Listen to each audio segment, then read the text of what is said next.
Now the serpent was more cunning than any beast of the field which the Lord God had made. And he said to the woman, Has God indeed said, You shall not eat of every tree of the garden? And the woman said to the serpent, We may eat the fruit of the trees of the garden, but of the fruit of the tree which is in the midst of the garden, God has said, You shall not eat it, nor shall you touch it, lest you die. Then the serpent said to the woman, You will not surely die, for God knows that in the day you eat of it, your eyes will be opened, and you will be like God, knowing good and evil.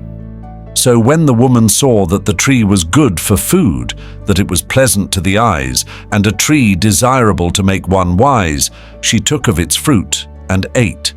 She also gave to her husband with her, and he ate. Then the eyes of both of them were opened, and they knew that they were naked, and they sewed fig leaves together and made themselves coverings. And they heard the sound of the Lord God walking in the garden in the cool of the day, and Adam and his wife hid themselves from the presence of the Lord God among the trees of the garden. Then the Lord God called to Adam and said to him, Where are you? So he said, I heard your voice in the garden, and I was afraid because I was naked, and I hid myself. And he said, Who told you that you were naked?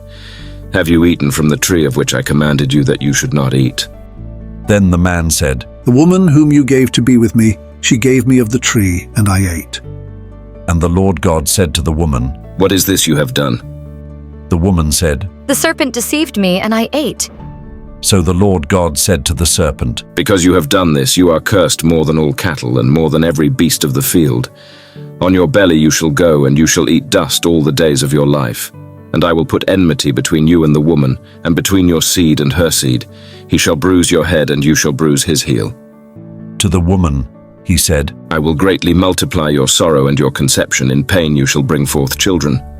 Your desire shall be for your husband, and he shall rule over you.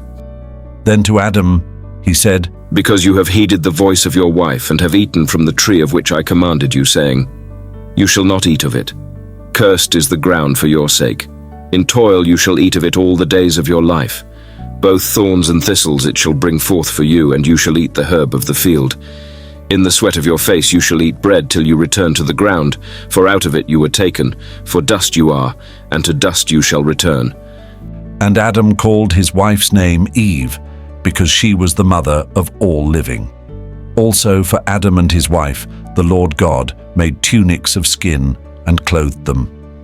Then the Lord God said, Behold, the man has become like one of us to know good and evil, and now lest he put out his hand and take also of the tree of life, and eat and live forever. Therefore the Lord God sent him out of the Garden of Eden to till the ground from which he was taken. So he drove out the man, and he placed cherubim at the east of the Garden of Eden, and a flaming sword which turned every way, to guard the way to the tree of life.